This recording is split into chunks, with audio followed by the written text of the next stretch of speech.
There's a lot to feel great about being Australian, like our spirit of mateship and making the most of the many opportunities we're given. We're known for our courage and resilience and our passion. Most importantly, we believe in the idea of a fair go. Not just having one, but also giving one in return. We are vibrant and distinct as one of the most diverse societies in the world. While our stories may begin in different places, we're bonded by a common future that we will create together. So look around. It's easy to find inspiration to participate in your Australian citizenship. That means getting out there, being part of the community, and helping to create a sense of belonging. When every single one of us are just that little bit inspired to get involved, together as Australians, we can be truly inspiring.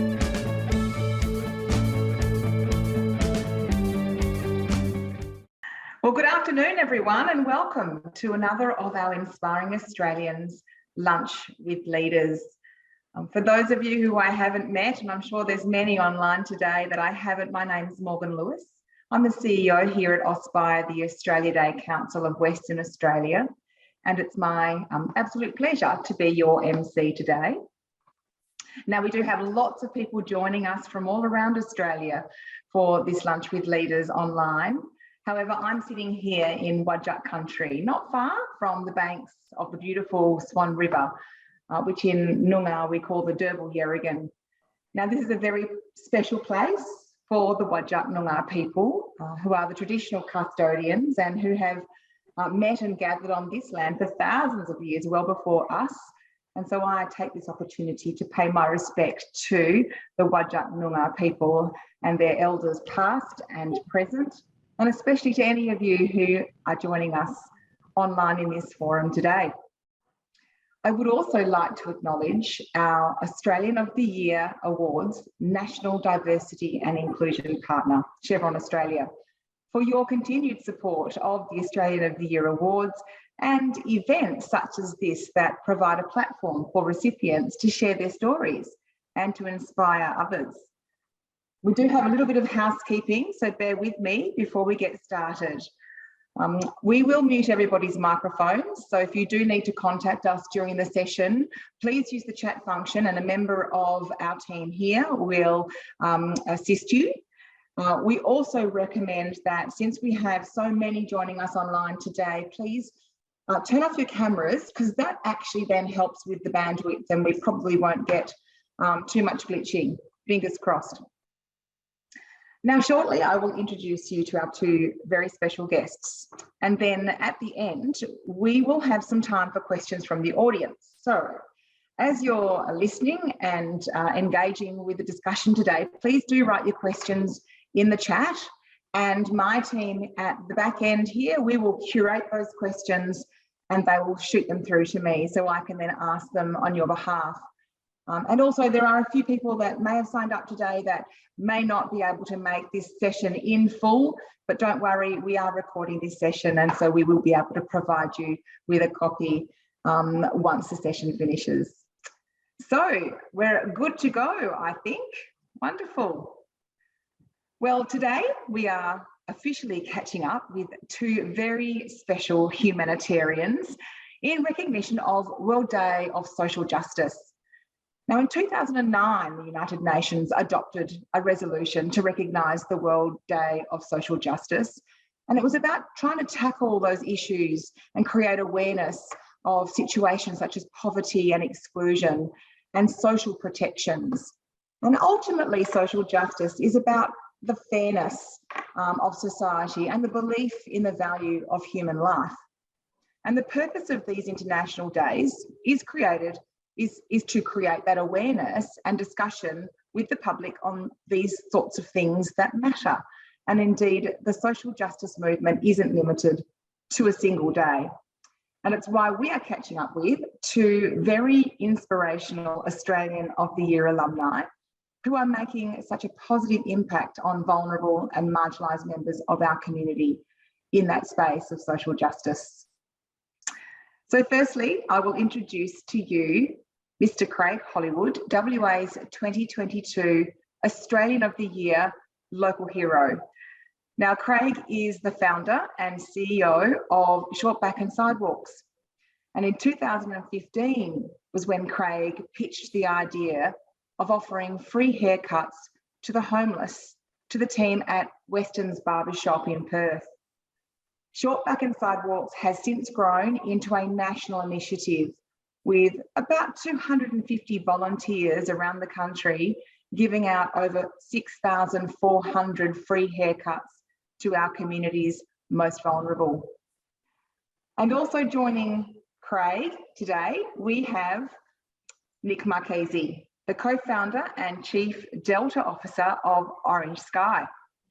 Now, Nick and his co-founder mate, Lucas Patchett, say hello to Lucas for us, Nick. We know he can't join us today, but the boys were recognised in 2016 as Joint Young Australians of the Year.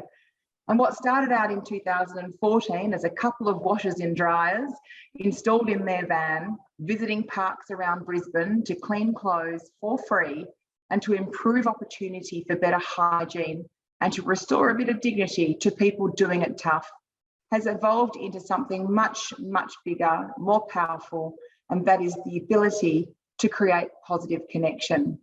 It's a similar theme through both organisations, and it's something we would really look forward to chatting to you both about today. So a really big warm welcome to Craig and Nick. Make sure we have the boys off mute. G'day. How's it going? Thanks for having us, and thanks for everyone for tuning in. Great. Now, Craig, I want to firstly start with you. We're going to do this as a bit of a Q&A, fireside chat.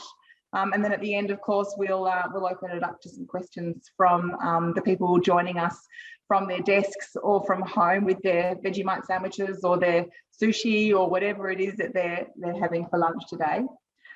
First of all, congratulations again on your award. So much has happened in the past 3 months since you received your WA Local Hero recognition.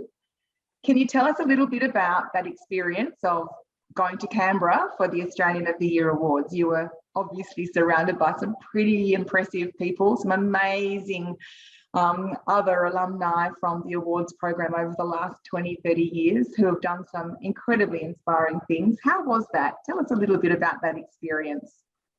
Thanks, Morgan. Look, it was fantastic. And one thing that I always think about is that when heading out onto the streets when it started back in 2015, the intention of receiving an award for doing it wasn't there, but also it's a very humbling experience.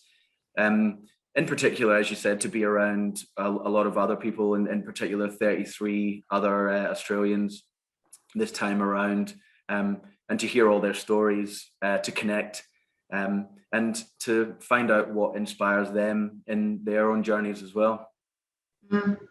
For those of you who don't know Craig, I think it would be really important if you gave us a little bit of a background as to why, what was the trigger, what was the inspiration, why did you start this movement, Shortback and Sidewalks? So Shortback and Sidewalks is a for-purpose organisation that provides positive connections and breaks the stigma attached to members of the community in need, one free haircut at a time. And from a personal perspective, I had an uncle who unfortunately passed away as a result of alcohol abuse, and at times did live on the streets. And looking back at that time, my uncle, had the capacity to give love and be loved and be a nice person. And I think every time I look at someone experiencing homelessness, I think of my uncle, and I always wanted to do something, to help in that space. So for me, that's really the background of why I started Shortback and Sidewalks. And it's often that emotional driver that takes someone outside of their day job. You're an engineer by trade and by training, yeah, to set something up like this because of the emotional driver. Well, thank God you did, because it's doing amazing things. I'd like to now throw a question to you, Nick, a little bit similar. You started Orange Sky in Brisbane at a similar time to Craig. when he started Shortback and Sidewalks. What inspired you and Lucas to install a couple of washing machines and tumble dryers in the back of your old van and visit parks around Brisbane to wash and dry clothes for free? Yeah, I think very similar to Craig here in Brisbane and Turrbal Land. We were fortunate enough to grow up in quite a privileged environment, and we realised through growing up that something that had been overlooked was that there were people out there in our own backyard that didn't have access to those things that we took for granted. And Lucas and I really enjoyed solving problems, and we really enjoyed finding ways to connect with people. So had that crazy idea, and what we thought we were out there to solve was really a hardware issue about providing that hygiene service. But what we realized is that just like when you're giving a haircut, the opportunity, while someone's only possessions in their life are in a washing machine, an opportunity and to sit down and chat. And that's why we very quickly rewrote our mission at Orange Sky to positively connect communities. And now how we do that each and every day around Australia and New Zealand is with those bright orange vans with the washing machines, but more importantly, people from all walks of life coming together. And whether that be a donor who trusts us with their money, a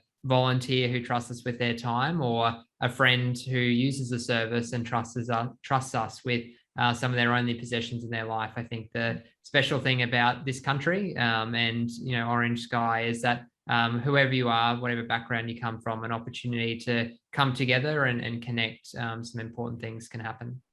You both talk about that value of connection, that value of the conversation that goes with the services that each of your individual organisations offer. Craig, first to you, tell us why that is so important, that opportunity for your clients to have that conversation, to have that connection. Talk us through that. I think a lot of the people that we meet actually just tell us quite often that they do feel forgotten about. And, I don't think it has to just be relevant to people accessing the services. I think like a conversation is something that can be overlooked, and specifically the importance of a conversation. The people who cut hair are in a way accidental counsellors. You literally put your head in someone's hands, and you trust them with your thoughts and your feelings. But the whole positive connection aspect and the conversation is something that I believe is even becomes so important, specifically in the world that we're living in today, with the fact that we're coming hopefully to the end, or to the back end of a global health crisis, and where lots of people have been isolated and quarantined and whatever else. And I think the power of a conversation shouldn't be lost on everyone. And I think the people that access the services of Shortback and Sidewalks, they are able to come down and, to be empowered enough to have a choice, to choose what style they want, and to tell someone about their day. And I think that's something that doesn't cost a lot of money, but is kind of priceless.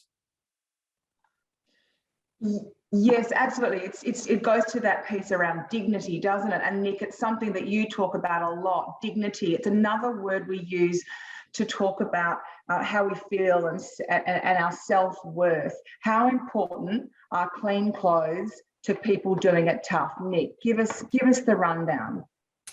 Yeah, I think clean clothes are important to whoever you are. And I think in particular, what we talk about a lot is in addition to, the important physical health outcomes of clean clothes, there's also the mental health outcomes of having a community and having someone to talk to. So, the access or the lack of access to reliable health hardware in our backyard communities of Australia with First Nations people leads to incredibly poor health outcomes in communities around Australia through the lack of health hardware, through the lack of reliable, safe housing, through education.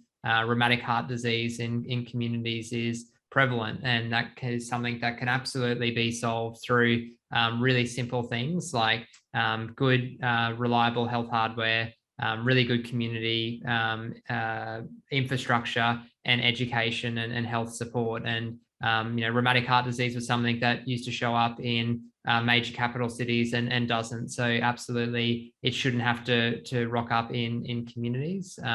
But also in our own communities right now, we've got people in Fremantle who come down to our services, not to wash clothes, but purely to connect with someone who they might have formed a connection with, who was one of our volunteers, and now they've got a roof over their head, but don't have that community around them. So I think the importance is everything along that continuum that we as society, but we as individuals place on it. And I think that, globally, something that I think COVID has reminded us of is that the importance of human connection, the importance of hygiene is so important. And whether that be in a few weeks' time, letting some generous, fun Queenslanders into WA and saying hello for that first connection, or whether it be when your washing machine breaks down and panicking which laundromat you're going to go to. I think we all know that feeling of importance that we place on those things. We are all coming to grips with this new world we live in. COVID-19, it's ubiquitous. It's the brave new world. It's clearly thrown up some challenges for both of your organisations. I'd like to hear from each of you about some of those things that you have had to navigate through the last 18 months to 2 years. So maybe, Craig, we hear from you first as to maybe some of the challenges and maybe some of the innovations that you were able to work with to continue to deliver the services. Due to the intimate nature of the service that Shortback and Sidewalks provide. So, you're pretty much in a very close space with someone for 40 minutes or an hour. So unfortunately, that had a huge impact on our service. So we basically decided that we would look inwardly and there's 116,000 people experiencing homelessness across Australia. And that's 1 in 200 people. And we took the opportunity, to kind of look inwardly and realize how we're going to actually scale our operations. So a lot of people probably don't know, but the back end of Shortback and Sidewalks, we have around about 50 people working from a kind of, more senior sort of volunteering position. In regards to our general manager, ops manager, volunteer manager, and scaling that, so we're able to sort of provide our services across Australia. So we took that kind of year or just over to actually look to scale our impact. So even though unfortunately we weren't able to offer as many haircuts, we used that time pragmatically to do that. Yes, use it to get the business, to get the operations ready for when it all opened up, and you're probably going to have a lot more people needing your services. And Nick, what about you and Lucas? Talk a little bit about how you guys navigated the last 18 months and what sort of things did you do or try and do differently to ensure that you remained aware of who you are and what you were able to deliver to service the community? Yeah, I think just at the start of COVID, we knew that uncertainty was ahead of us. And what we knew is that probably any plan that we would come to would most likely be incorrect. So we casted forward to 2025 and sort of got to the point where we realized that by 2025, we want to triple the impact that we're having right now. And we want to do that twice as efficiently. So what that means is that we want to help 40,000 people per year by 2025. And last year, just clicked over nearly 14,000 people connected. So what that really led us to do is know that what we've always done has an impact, and to get those services back up and running, but to do that in a new COVID way, whether that be through increased golden rules like social distancing or hand hygiene, or working with our volunteers to make sure that they're protected and feel safe. And as to the friends, we also looked at accelerating our growth in regional and remote communities. We decided to triple our impact in remote Indigenous communities and grew our services in WA with a service in Fitzroy Crossing and in Bidjadanga with our new remote vehicles. We also looked at the impact that our service was having outside of loads of washing, and realized that something we wanted to do was look at how we could reduce the environmental impact that Orange Sky was having, and also increase our reliability. So we actually invented our own clothes dryer, the Waru dryer, which is a Pitjantjatjara word for fire. And fires have been bringing people together on this land for over 65,000 years. And the Waru dryer now does that in an Orange Sky van by using a fuel source to generate the heat. We now use 90% less electrical energy and 70% less energy to dry clothes, which is really important for eliminating those things like bed bugs and scabies. And what that means is that now our vans can be completely solar powered and completely run off those renewable sources. So, what we realized throughout the pandemic, like I said earlier, was the importance of what we've always done has probably become even more important. The people who are disconnected, lonely, or in need of those really essential services has increased, but also that what Orange Sky has been able to do is not solve all those problems ourselves, but work with amazing organisations like Craig runs, and really find ways to further our collective impact through coming together and supporting each other. I'd like to just ask you about that sort of extension, access to extended people to make the business, more accessible. And it comes down probably to a number of things. But the one thing I think when you're really working in this humanitarian sort of social cause space is access to like-minded people who want to give. And I'm talking about the volunteers. How do each of you go about recruiting in that space? And are there any tips on how to make volunteers kind of come to you? Because recruitment is a really tough thing, particularly in this COVID times when people are feeling a little bit anxious about different communities that they may enter.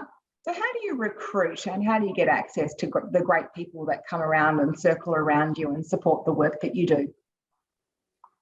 Maybe I'll start with you, Nick.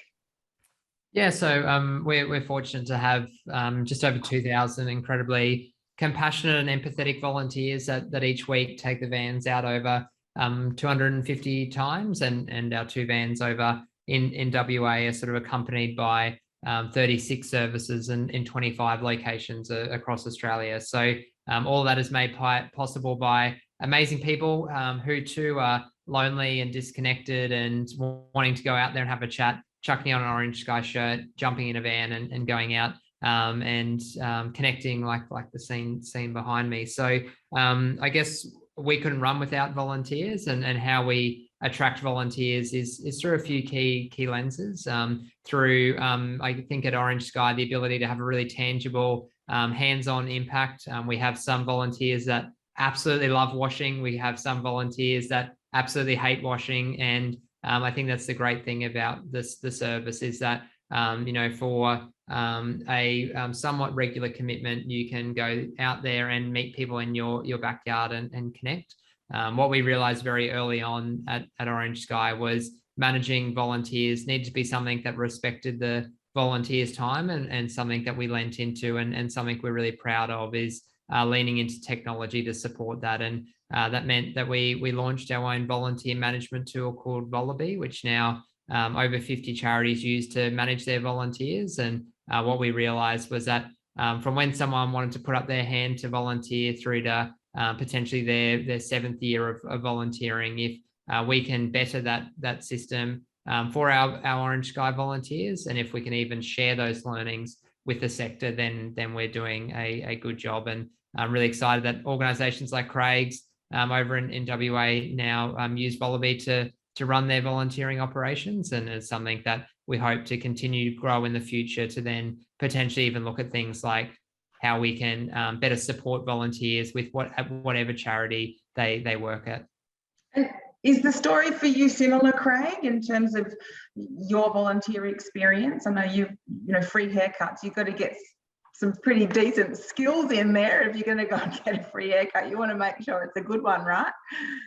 Yeah, look, it's interesting. The tangible mental health benefits of giving back is something that I believe is kind of not really spoken about enough, and especially today as well. Like, getting someone along to a service is a huge milestone, and we've found historically that whether or not you're cutting hair or whether or not you're facilitating, you know, like seeing something going on and seeing the conversation, being involved in the conversation is huge with regards to getting people to the next one. So our aim is we try through, we've got a communications team, a marketing team, and they're all working really, you know, in the background to make sure that we're able to positively connect with the hair industry. Partnerships with various companies allow us to do that, to be able to get our voices out to the hair industry. So for example, we'll be working alongside Evo and Hair Care Australia. They're kind of going to be our, I guess, principal industry voice. So realistically, we can speak to the industry through that. And it's not just about, I guess, helping people experiencing homelessness. It's, you know, women with lived experience of domestic violence, as Nick was saying. You know, we go on to country, and you know, I guess the opportunity for people to connect with the community in that way is huge. But it's very much in our experience is it's like a boomerang effect, I guess. It's like, you know, people enjoy receiving, people enjoy giving as well, and I think, you know, that combined, it just creates a very special thing. We are starting to get some questions come through from members of our audience. So I'm going to throw to that very shortly. One question I thought, Nick, I'm going to ask you, Chief Delta Officer, what does that mean? Yeah, it's a pretty terrible name for a leader during a global pandemic, which a variant is named after. But I'm definitely not a medical officer or have anything to do with Delta. The notion of Delta at Orange Sky being that Greek word being creating alternate forms of change in a variable, and what we realized at Orange Sky is that the success of Orange Sky to date has been through having those crazy ideas and doing something about it. And thanks to the support of our donors and the trust of our volunteers and the trust of our friends, now I get the absolute privilege to lead a team that's looking at how can we get closer to accelerating those people help to that 40,000 number. And whether that be through now running our own Orange Sky laundromat down in Adelaide, which runs like a standard laundromat and actually makes money for Orange Sky. But then a couple times a week, it runs the service like the free service that we normally run, or whether it be looking at how we partner with other organizations more closely to further the impact that they make and further the impact that Orange Sky makes. That's a really sort of exciting but random role, and one that I'm very thankful to lead. It was back in 2016 when I first met you and Lucas, and the business has scaled so much in that time. And I know a couple of years ago, Orange Sky was the recipient of a $1 million Google grant as part of the Google Impact Challenge. So what actually transpired from that? Was that sort of the catalyst to take it to the next level?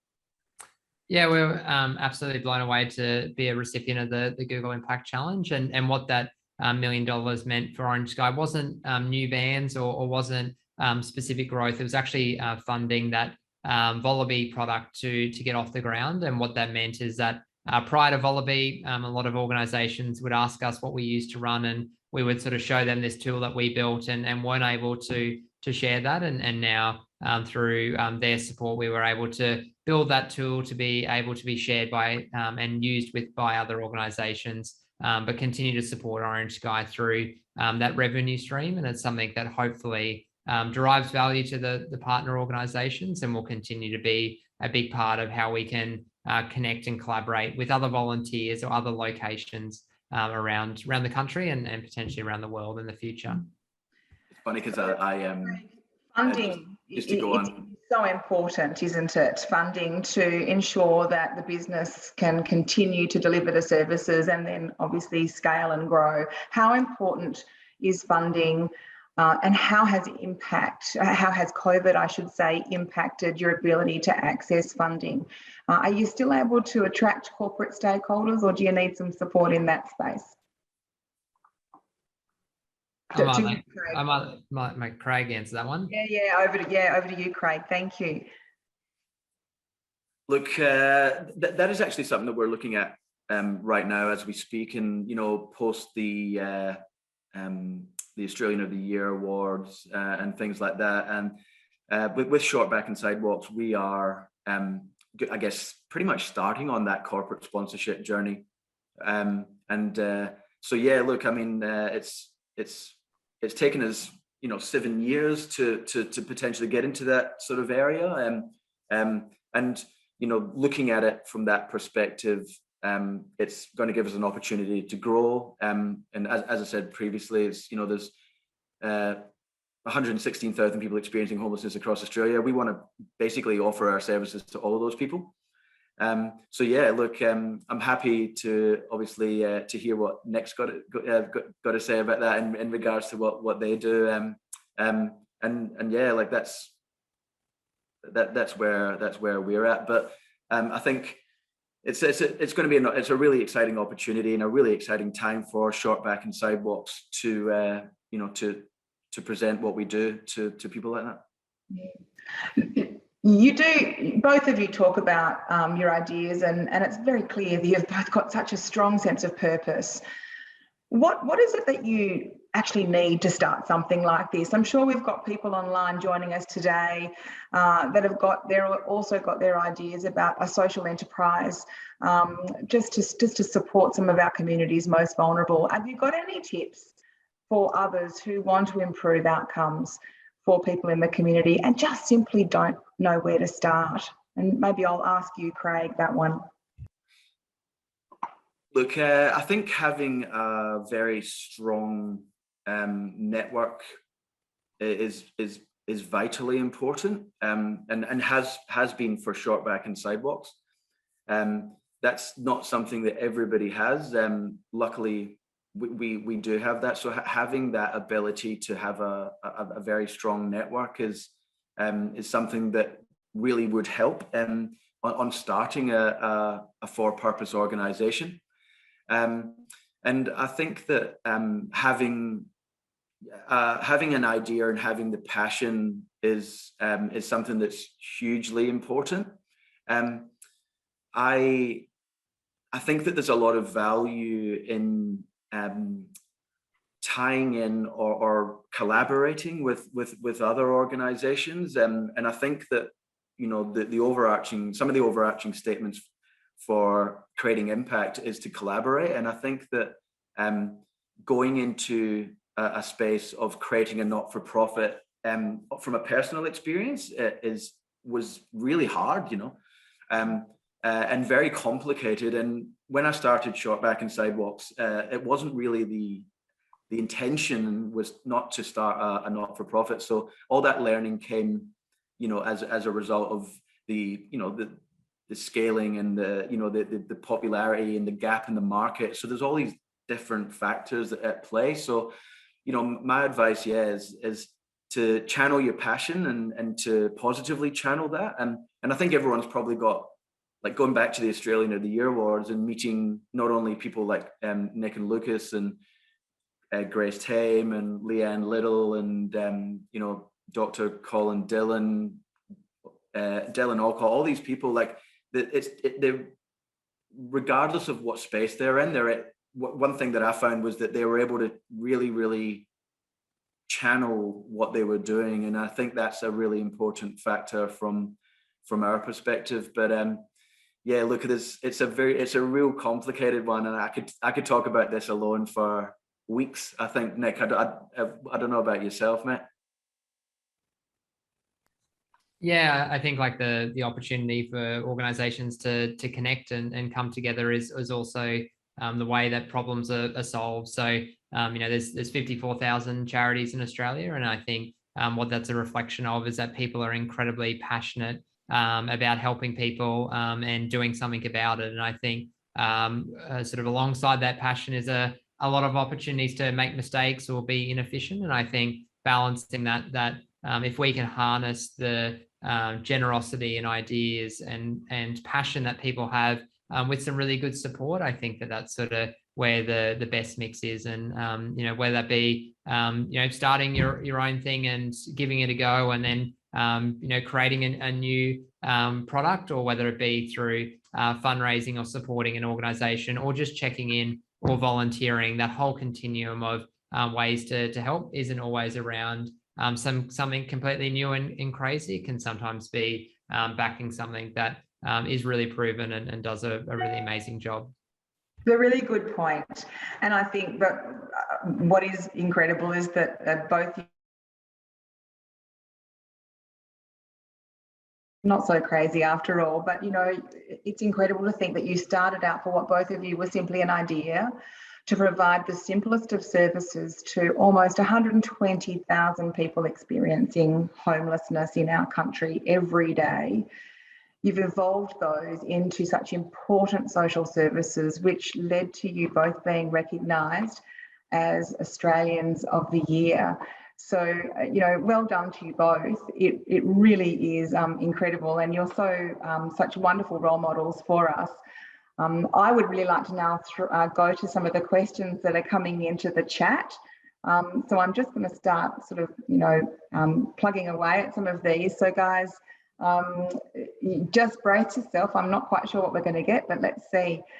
So here's an interesting one. It's actually a really good question. And thank you to Anne-Marie. It's about local councils and whether or not getting into those communities. Have you ever come up against barriers with local councils or businesses in delivering your services in certain locations? And how have you addressed that?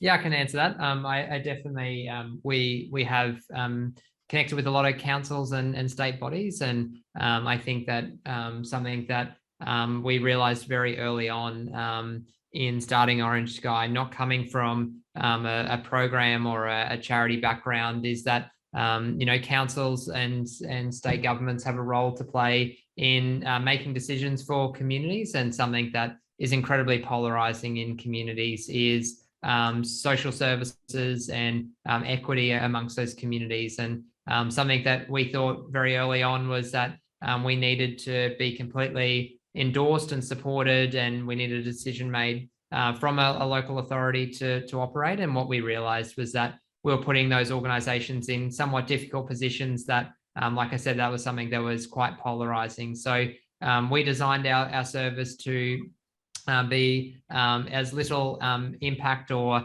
needing as little boxes ticked to operate. And what that's meant is that we've been able to safely prove our value and work with and where and at the appropriate times with local authorities to further that. And a good example of that is with the Perth City Council. They've been incredibly supportive in bringing service providers together and providing safe spaces. And in some locations, we have very little to do with the council, but our overarching hope is that we can add value to the community through a really simple and light touch way that doesn't potentially overcomplicate or put anyone in a difficult position. Mm-hmm. I actually have a comment here, not my comment, but there's a comment in the chat. So I'm going to read it out. Thank you, Joanne Ugle, for the comment. Hi, I'm a Wajak Noongar woman, and I'd like to say great work to both of you, and to be making a difference to the unfortunates. You truly become the ripples and the blessings to many. Just having a haircut builds self-esteem, especially for someone who's living on the streets and yet can still feel important, and nothing more rewarding than wearing clean clothes on your back. So there you go, straight from a member of our community. Thank you very much, Joanne. Thank you. A question here from Vanessa. Vanessa's worked in the AOD and MH sector for a decade. I'm sorry, I don't know what those acronyms are, but I'm sure you guys do because it's probably your sector. But Vanessa's saying that she genuinely appreciates the amazing work that you're both doing, and indeed that connection is the key. She is curious to know how you see government funding services. So you guys are delivering services, you're non-government organisations. Do you see governments eventually funding these sorts of services? For example, alcohol and other drugs, mental health, Yeah. Those allied services that the people probably coming to you for a haircut or a clean, getting their clothes clean, probably need access to those services, those extra support services. Yeah, I think from Orange Sky's perspective, to date, don't quote me on this number exactly, but about 3% of our revenue has come from state or federal governments, and the remainder has come from sort of key parts of philanthropy, corporate partnerships, and everyday people giving to us in sort of respective thirds. And absolutely, the government funds incredible services within the sector that do remarkable work. Yeah, thank you. And I guess what our goal is at Orange Sky isn't to over or take away from anyone's funding, but to add to that. So what we believe the mix of Orange Sky is a really good reflection of if local businesses or local schools want to fundraise for Orange Sky, and we can not be hamstrung by that funding to deliver that's what we'll definitely lean into, and also welcome conversations about how we can be funded by alternate streams. But something we do look for at Orange Sky is that we don't become reliant on one revenue source, and we believe that a responsible mix is important. And something that I'm really proud of is that, if an organization wants to put their name behind Orange Sky, or if a school student wants to bake cupcakes for Orange Sky, then somewhere along the line we're having an impact. Absolutely. Did you have anything, Craig, that you wanted to add to that, those extra allied services, and where you see them integrating? Oh, look, just going on to what Nick was saying in regards to the diversification of revenue streams is something that we've learned throughout the years is super important. So, like government funding is obviously going to be super important for us, but also just the ability to, to generate our own revenue in what we do, but then also in the corporate space as well. So yeah, it's having the awareness to have that diversified stream is the key. Can I get you to continue, Craig? I've got a question that's from Georgina Westgarth. Can you remember the very first service that you provided, the feeling you felt in what you were creating and the impact witnessed in delivering that very first connection? Can you tell us about that? Yeah, for sure. First of all, hi, Georgina. Thanks very much for the question. Georgina is from Mission Australia, and that's a group that Shortback and Sidewalks works with each year at Christmas lunch in the park.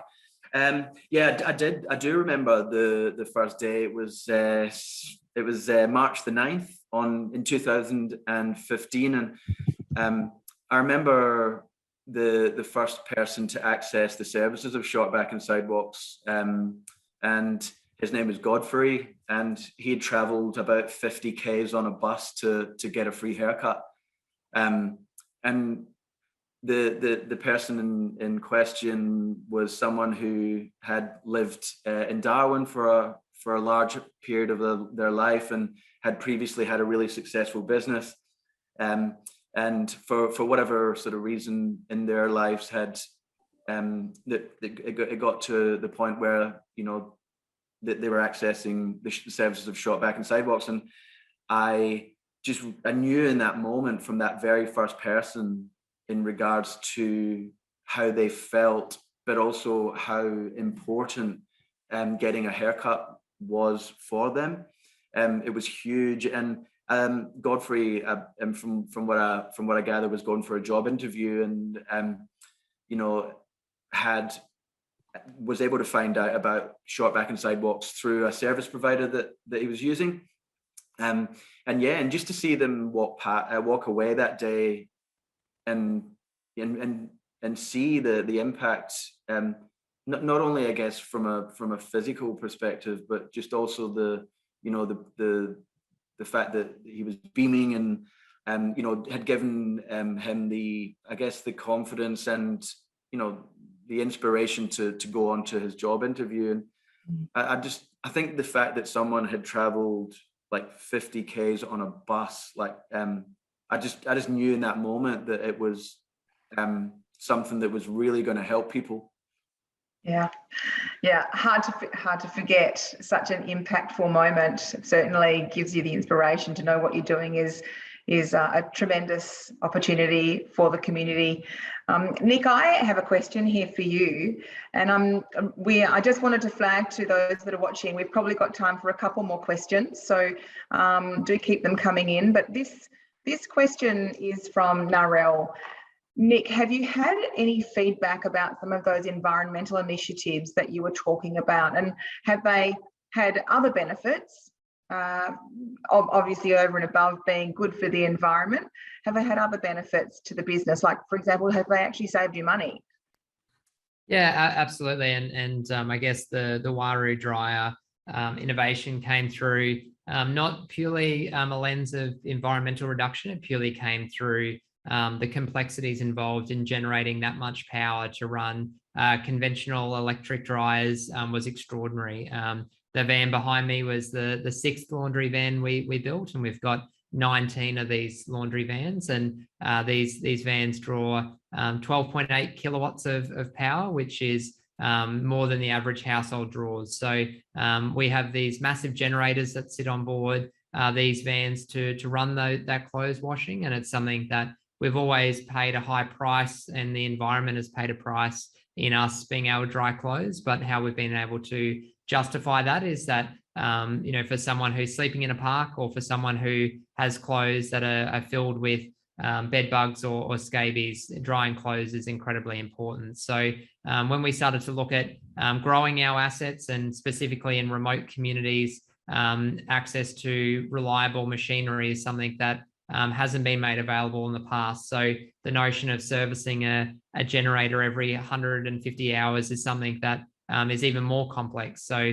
what we thought is, can we run these services off fully renewable, reliable sources like battery storage, like solar storage, and that's where the Waru dryer and the associated systems come from. Is that the vans, like the ones behind me now, don't ever plug into power. They're purely running off the solar power on board, and absolutely that saved us money in fuel. It saved us money in downtime, but most importantly, it's increased our reliability to not let people down. And I guess that's sort of something that we have felt at Orange Sky. Was the first person we met, Jordan, we actually didn't wash his clothes for a couple of days because we kept on rocking up, and the van didn't work. And it's something that will happen in the future. But if we can become more reliable and more sustainable and further our impact, I think we're doing the right thing by our donors, the right thing by our volunteers, and most importantly, the right thing by the people that show up and trust us every day. I'd like to ask, I guess, one final question, if I can be so cheeky to sort of take that spot from somebody else. And that is, for each of you, the vision for the next sort of 5 years' time, and what do you hope to see? What is the future that each of you have a line of sight on? Craig, how about you go first? Well, look, scaling the organisation is key. Scaling and increasing the impact that we're able to make across Australia and hopefully beyond. And there's lots of different ways and ideas that we have with regards to how we're going to do that. Unlike, I guess, Orange Sky, Shortback and Sidewalks is currently 100% volunteer-led organisation. So that includes everyone. So it's 100%. Yeah, it does. And yeah, look, I think like getting us from that point of being 100% volunteer run to starting to look at paid staff members and things like that, which is something that we're very much in the space now of being able to do. But I'll be very honest and say that it's taken us a long time to get there.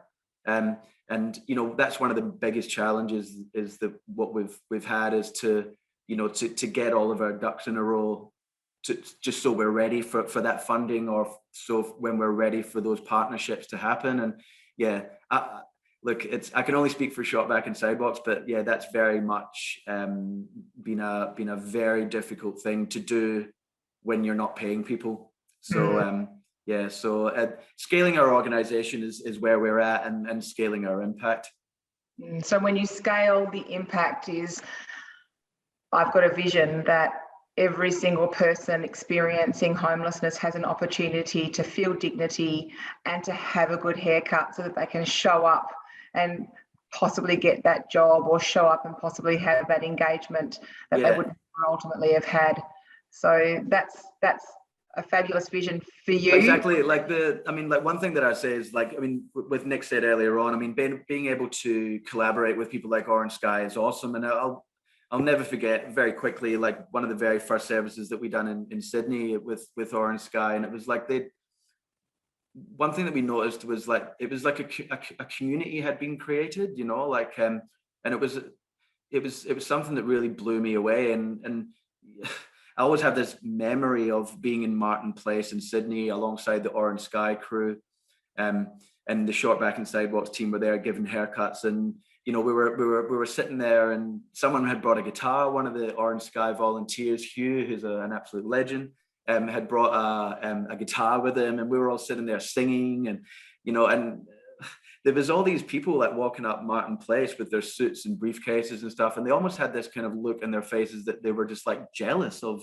what was going on, and for me it was a huge kind of image that I'll never be able to get out of my head, because it's there's such an amazing community that's been created, not only among people who are in need, but just by the volunteers. And I think it's just a really beautiful and powerful thing.